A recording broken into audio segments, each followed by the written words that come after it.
Guys, it's your main man here, Double H, half hope, trying to live, trying to exist, trying to stay alive. So this is one up back here for the Q&A.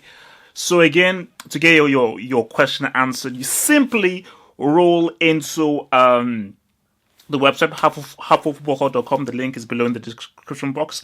Scroll down, contact us, put in your email, put in your name, send whatever question you want, and it will be answered by yours truly, Half Hope, aka Double H. Let's go straight down to it. So this is from Fuji. Why do you want to see a PSG Barcelona game so much? Isn't it obvious? Because it's a team that Neymar left, and Neymar facing Barcelona in the manner in which he left Barcelona, I think would make a great game, because I look at all of the fans that will be there and how they'll react to that, and I just want to see how will Neymar fare against Barcelona. Will he be able to carry this PSG team and be able to defeat Barcelona, and how will Barcelona be able to play against Neymar and against PSG? So I just think that would be a very fascinating game based upon the way that Neymar left. So literally it's about a whole narrative thing, it's about a whole story thing, hence why everybody was dying and waiting for when Figo first faced Barcelona when he was playing for Real Madrid. So I just think it will be a very interesting game story-wise. Thank you for the question. His name is Halfo, but this guy is okay. So from Roberto Carlos Bestwick. Hi Half Hope, what's up? 2 questions. First, what do you think of Miralem Pjanic? In my opinion, he's world class. No, he isn't. And as the X factor to Juventus, we have been missing him.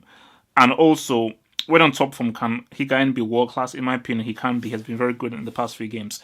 Pjanic is a very good player, 100%. He's a very good player. He is not world class. I just think that if you look at the position that he plays a number 10 position. I think you have David Silva's ahead of him. Kevin De Bruyne is ahead of him. Even Iniesta at his age is ahead of him. There are 20 players ahead of him. I'd even put Pastore ahead of him, even if he doesn't play that many games. But I just think he's like a tier 2. He's definitely a tier 2 player, but I do not really view him and see him as a tier 1 top player. I mean, I just don't. I'm sorry. I just can't put him in that tier 1 area as of yet. Look, when Higuain is at his best, we saw what he did for Napoli. He broke the goal scorer record in Serie A. So Higuain at his best can be easily one of the best strikers in the world. But the fact of the matter is that he keeps on breaking up, hence why he's Class B in the Brick Academy. And for some reason, it may be the thing that stains his career, that he's never really been consistent. And you say to yourself that what if he stayed in Napoli? What if he stayed in that system? What if he stayed under Sarri? Because ever since he's left Napoli and gone to Juventus, he has not replicated that kind of form that saw at Napoli, because his best season so far in his career was that record-breaking season he had for Napoli, and has never really lived up to those heights that he has been. But who knows, there is still time for him to do better. From Pizzoluzzo. Do you think Newcastle and Brighton Hove Albion will be able to secure a comfortable safety in the Premier League, or will they struggle to stay up? Newcastle will I think they will easily stay up. I see Newcastle coming maybe 7th, 8th, 9th. I mean, lowest I see Newcastle coming is like 10th, but I do see them coming 7th or 8th. Because of Benitez. Benitez understands the Premier League. He's a very underrated manager. He's very organized, and I just think that what he's done with Newcastle, you're just seeing how good he is as a coach. Remember, he brought them in from the Division 1 to this stage, and you already saw what he did with Liverpool as well. Brighton, obviously coached by Chris Hughton, again, who used to be the coach of Newcastle. I think they'll stay up, but I think it'll be much more of a struggle. So I do see them coming maybe 14th, 15th. So I think they'll be flirts with relegation in the last 10 games. They maybe just straight up to safety. So I think for Brighton, they'll maybe struggle a little bit more to stay up. But I think Newcastle will therefore do it as easy because of the players they have and the kind of experienced manager that Benitez is. Although Chris Hughton is another very underrated coach and manager. Look at what he's doing with Brighton. Leonardo Anthony. Hey HH, hello. I was wondering if you have had any collections that are football related or any stories about that topic. It was very common when I was little for the kids around here to collect and trade stickers in order to complete sticker albums, especially when it was World Cup season. Since I recently found some of my older albums buried under piles of unidentified stuff. Seriously, I'm surprised I didn't find some Dinosaur Fossil or Palmeiras Club World Cup title in there. I thought of asking you about it. Keep up the good work. Keep up the good work, man. From Brazil. Wow. From Brazil. Obrigado. 98.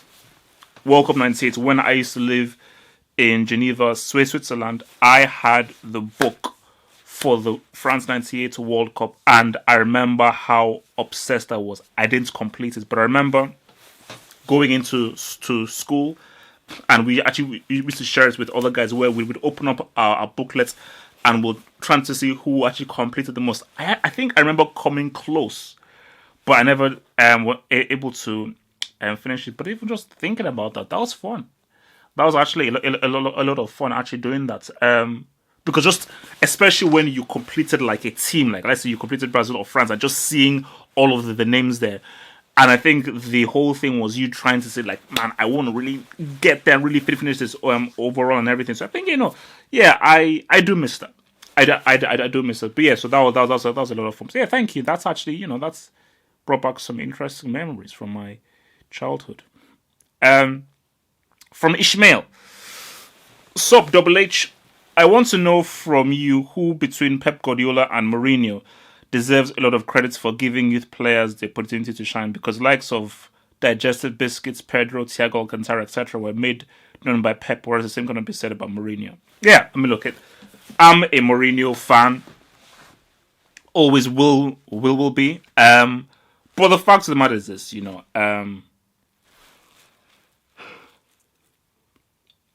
Pep is far better with youth than Mourinho is, because again, as I said again, he brought Digestive Biscuits from the Barcelona B team.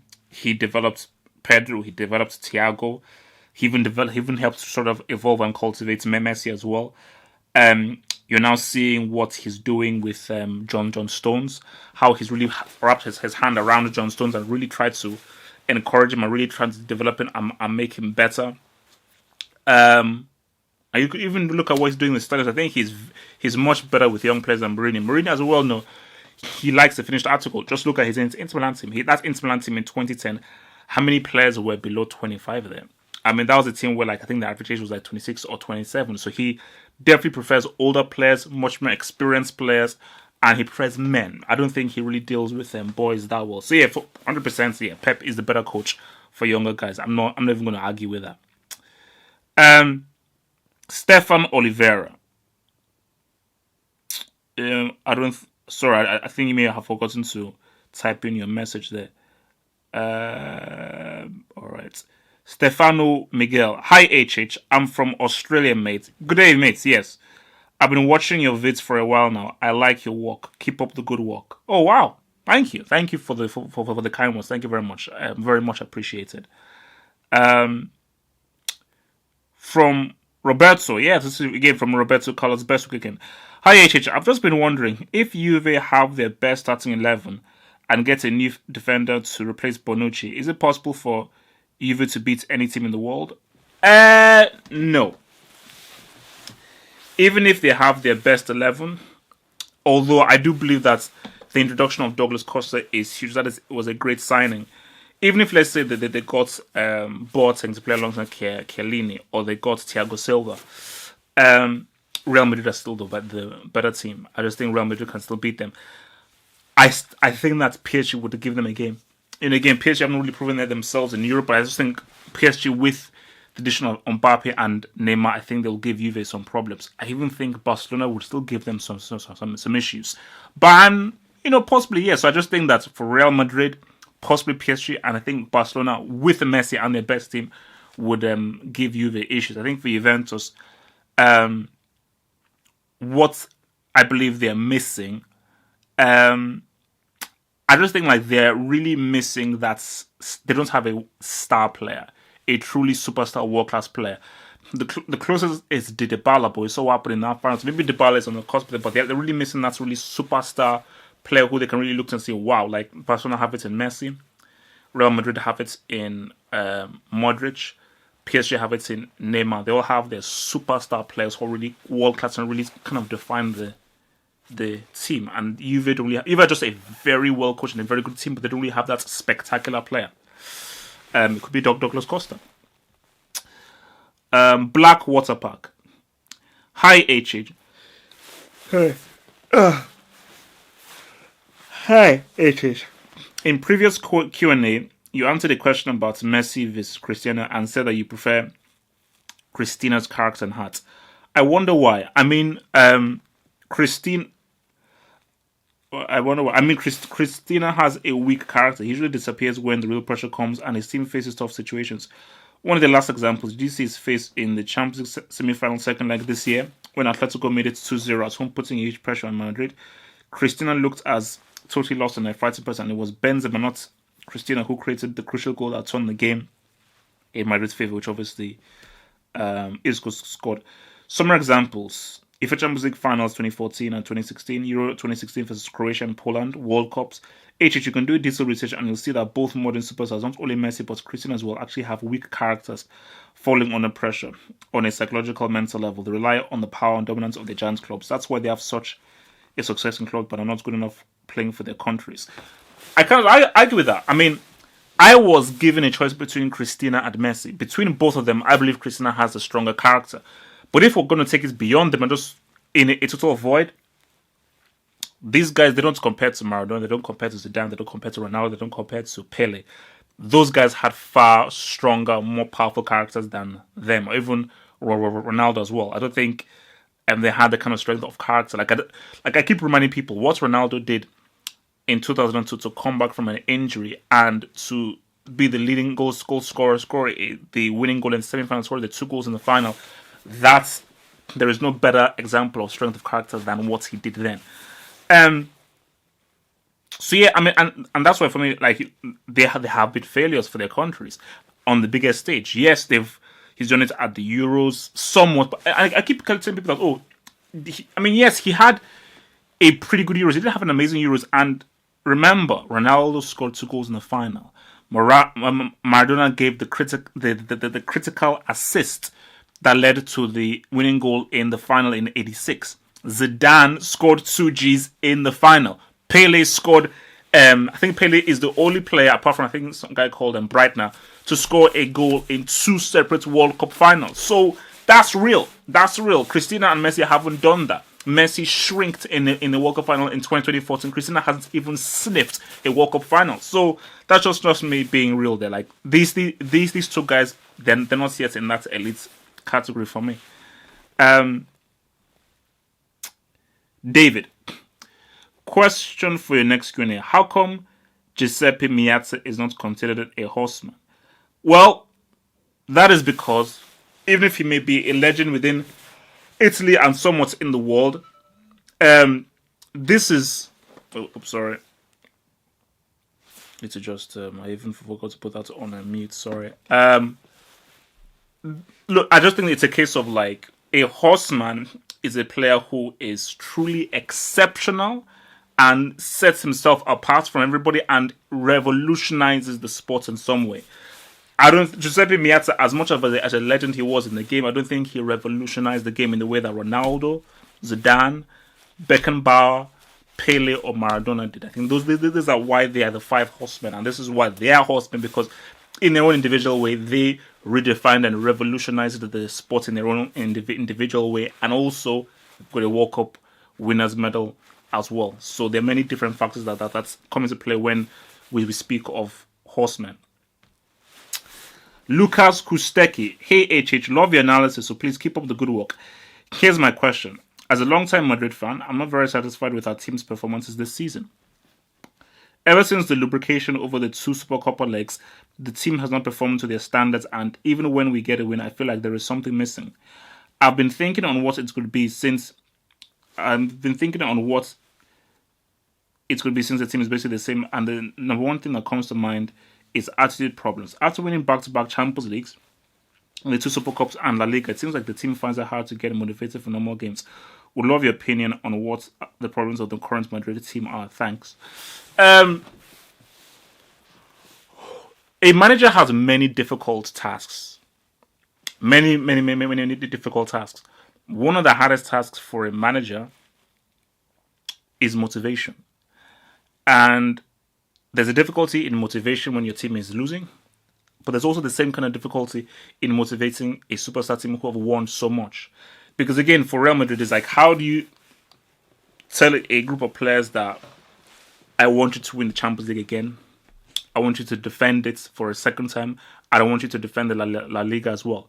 Because there's a tendency of like, we've won and that's done. It's like, we've already done it. Even if we don't do it, we've already done it.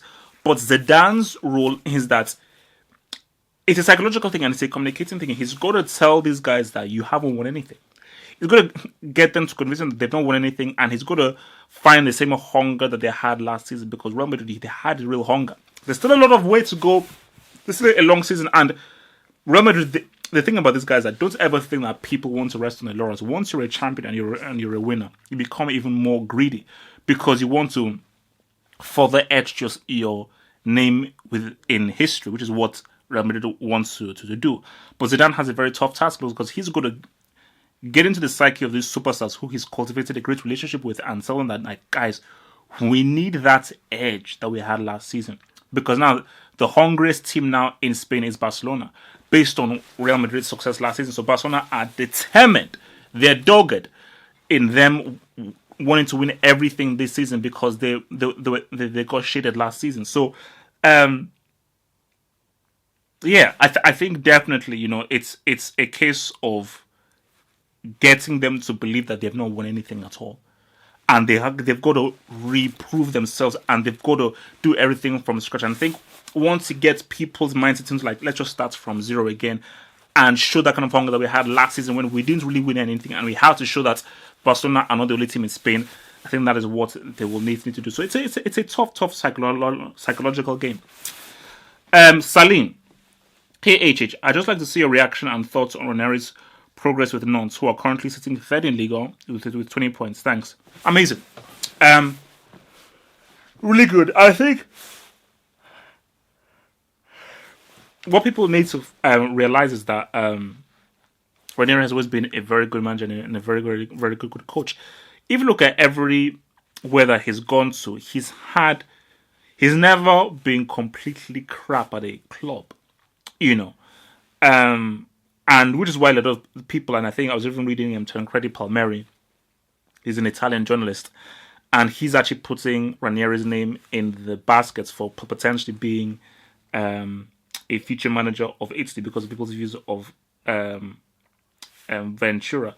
But yeah, look, it's a great achievement with what Ranieri is doing, and I think that, again, he will never achieve anything greater than the miracle of Leicester City, one of the great football stories of all time.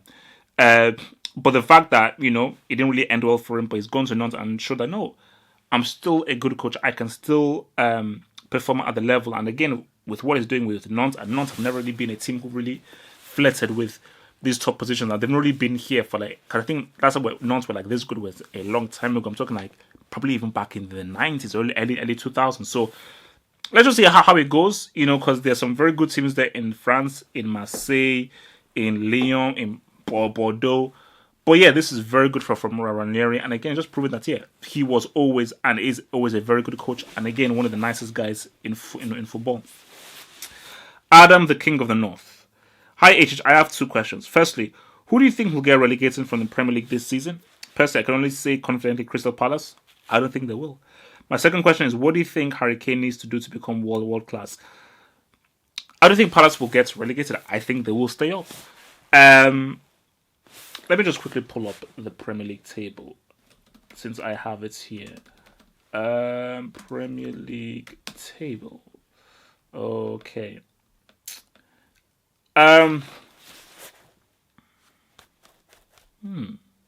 Wow.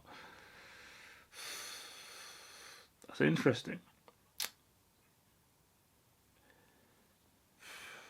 I think Huddersfield, even if they started well, I think Huddersfield, Swansea,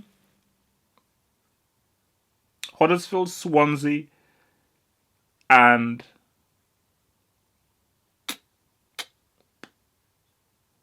maybe Leicester. I think because I'm not sure about this whole Claude Puel Harris. I think maybe Huddersfield, Leicester, and Huddersfield, Leicester, maybe even Bournemouth. For me, okay, you know what? I'll say Bournemouth, Huddersfield, Swansea. No, yeah. Leicester, Bournemouth, Huddersfield. I think those three. I think, look, man, because Palace, yeah, they have 3 points, but they're only 5 points from safety. Because, what's it called? Swansea, who are in 15th, have 8 points. Crystal Palace have 3 points, so they're only 5 points away. So, look, a victory here and a victory there, which Palace can easily get, they can get out of it. And they're playing West Ham. They're playing West Ham tomorrow at home. So if they win that, my God, man, then West Ham I think West Ham I think they could be in a serious situation there. And Harry Kane, I think I said it again, he needs to score against a big team. He needs to perform against a really good team. Because again, he's done really well, but he's all done this stuff in the Premier League or domestically. And I think until he does it against like a Real Madrid, a really top team, that is when he really gets into that world-class echelon. Because what really defines you as world-class is doing it against the very best of the best. Nicholas. Hello, HH, once again. Can I ask you a question about team leadership and wearing the armband of captaincy, being a captain of the football team? Does the captain have to learn multiple languages or little to communicate to some players from varying countries? Very good question. I like this question. It depends on the kind of captain you are.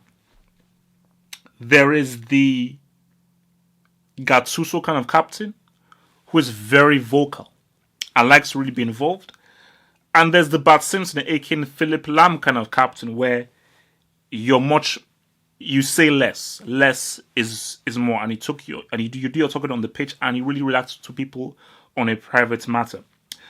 But I think ideally for a captain, you have to definitely be able to communicate with every single player in the squad, not team, in the squad, because what you do off the pitch is just about what you do on the pitch, because people look to you to set an example, because your personality, how you carry yourself, is what is expected of everybody. So, like, if I'm developing a football team, I would want my captain to show undenying passion, extreme passion, to literally die on that pitch for that result.